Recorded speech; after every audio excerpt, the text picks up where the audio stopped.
पैसा ही पैसा होगा.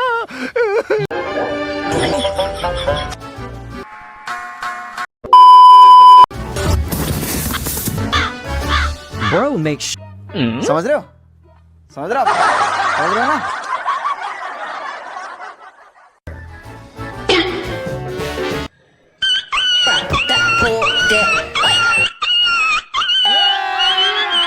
अभी मजा आएगा ना भिड़ो.